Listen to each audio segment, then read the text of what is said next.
Olá.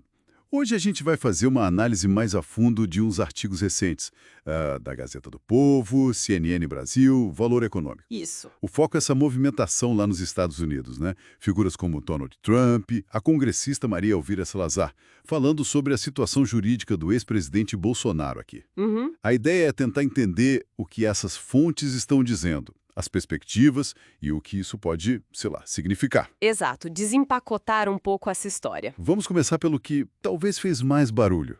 As falas do Trump. Ele usou aquela expressão forte, né? Caça às bruxas. Sim, na rede social dele. Isso. E disse que o Bolsonaro não é culpado de nada, exceto por ter lutado pelo povo. Bem direto. Bem direto. E a Salazar foi na mesma linha, né? Acusando o que ela chamou de socialistas radicais, juízes ativistas, citando o Alexandre de Moraes.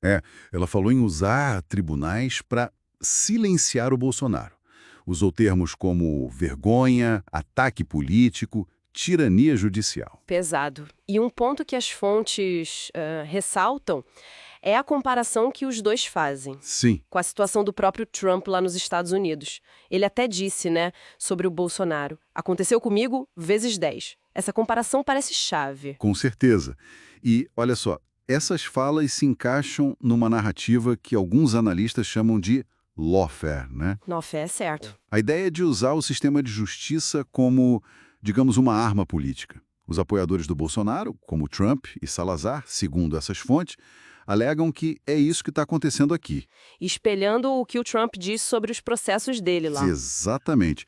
Inclusive, a CNN menciona que o Eduardo Bolsonaro teria dito que as articulações dele lá nos Estados Unidos podem ter, de alguma forma, influenciado essas declarações. Entendi. E aqui no Brasil, como foi a reação? O governo respondeu, né? O Valor Econômico traz a fala do presidente Lula. Ele diz que não aceita interferência de quem quer que seja. Enfatizando a soberania, as leis brasileiras? Isso. E, por outro lado, o ex-presidente Bolsonaro agradeceu o apoio do Trump, claro, e reforçou a visão dele de que as investigações são uma aberração jurídica. Ok, então temos essa troca de farpas direta. Mas isso se conecta a um cenário maior, parece. Se conecta, sim. As fontes que a gente olhou ligam isso a tensões mais amplas. Primeiro, a divergência ideológica clara, né? Governo Lula versus figuras como Trump, e o alinhamento já conhecido Trump e Bolsonaro. Mas não é só ideologia. Tem mais coisa aí, certo? As fontes falam de economia, geopolítica. Exato. Especialmente envolvendo o Brasil no contexto do BRICS. A CNN Brasil detalha isso bem. Tem as discussões no BRICS sobre diminuir a dependência do dólar. Uhum. Tem as ameaças do próprio Trump de sobretaxar países do BRICS com políticas que ele considera anti-americanas. Ele chegou a falar em 10% a mais. Nossa. E tem também aquele novo imposto global sobre multinacionais que acaba afetando as gigantes de tecnologia americanas, as Big Techs.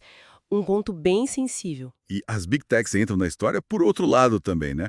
A questão das plataformas digitais aqui no Brasil. Entra muito forte. As decisões do STF sobre regulação de redes sociais são vistas lá, por aliados do Trump, como um ataque à liberdade de expressão, um tema muito caro para eles. Entendi. Junta isso com críticas às sanções americanas, reações a eventos como o bombardeio no Irã, que agora faz parte do BRICS. Quer dizer, é um pano de fundo complexo para essas declarações sobre o Bolsonaro. É bastante coisa acontecendo ao mesmo tempo.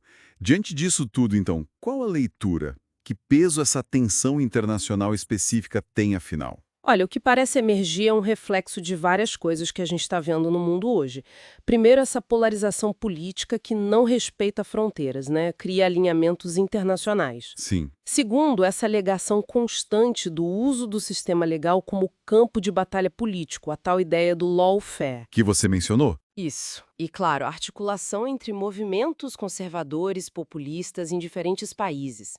E um ponto que as fontes deixam bem claro é o papel central das Big Techs e toda essa disputa global. Regulação de conteúdo versus liberdade de expressão. É aí que muita tensão política e econômica se cruza.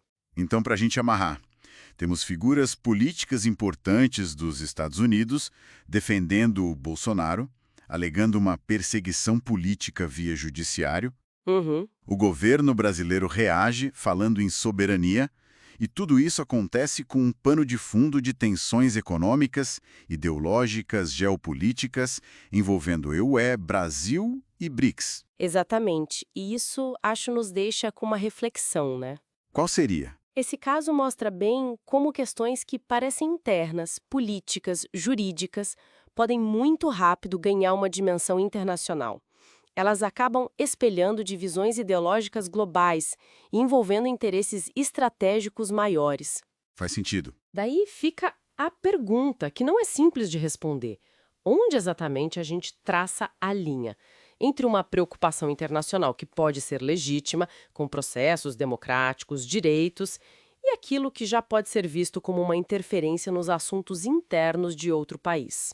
É uma linha tênue.